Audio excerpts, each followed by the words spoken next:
ఎత్తైన పర్వతాలు, దట్టమైన వృక్ష సంపద. దాంతో ప్రస్తుతం కేరళ అనే ప్రాంతంలో తిరుచెంగునూర్ అనే గ్రామం ఉంది. ఆ గ్రామంలో ఒక వ్యవసాయదారుల కుటుంబంలో విరన్ మిండన్ నాయనార్ అని ఆయన జన్మించారు. ఈయనకి శివభక్తుల పైన అపరిమితమైన ప్రేమాభిమానాలు ఉండేవి. ఈయన ఏం చేసేవారంటే ఎక్కడెక్కడ ఏ క్షేత్రాల్లో పరమేశ్వరుడు ఉన్నాడో ఆ శివాలయాలన్నింటినీ దర్శిస్తూ ఉండేవారు. అక్కడ శివభక్తులు ఉంటారు కదా, ఆ శివభక్తులు అంటే ఈయనకి చాలా ఇష్టం. వాళ్ళ మీద ప్రేమగా ఉండేవారు. శివభక్తులు ఎక్కడ సమావేశం అవుతారో ఆ మండపాలకు వెళ్ళి వాళ్ళకి నమస్కారం చేసి ఆ తర్వాత పరమేశ్వర దర్శనానికి వెళ్ళేవారు. ముందు శివభక్తులకి ప్రణమిల్లి ఆ తర్వాత పరమేశ్వరుని దర్శనం చేసుకునేవారు ఈయన. ఇలాగైనా క్షేత్రాటంలో తిరువారూర్ అనే ఊళ్ళో ఉన్న శివాలయానికి వెళ్ళి అక్కడ ఉన్న మండపంలో ఉన్న శివభక్తుల్ని సేవించుకుంటూ ఉండేవారు ఈయన.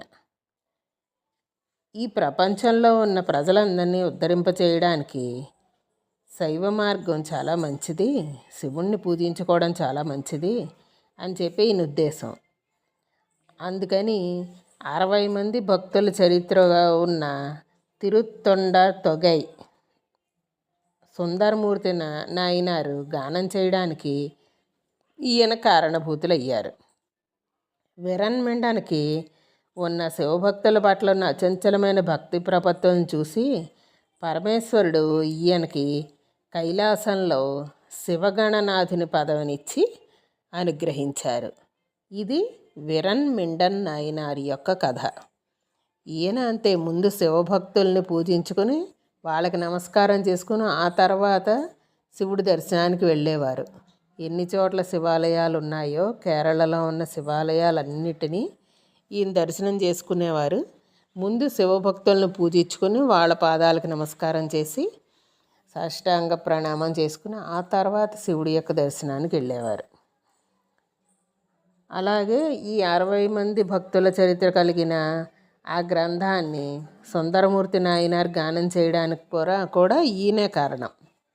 అందుకని పరమేశ్వరుడు ఈయనకి కైలాసంలో శివగణాలకి అధిపతి కింద పదవినిచ్చి ఈయన్ని అనుగ్రహించారు. ఇది విరన్ మిండన్ నాయనార్ యొక్క కథ. ఈయన మనం చెప్పుకునే నాయనార్లలో 5వ నాయనార్ యొక్క కథ ఇది. రేపు 6వ నాయనార్ యొక్క కథ చూద్దాం. బాయ్.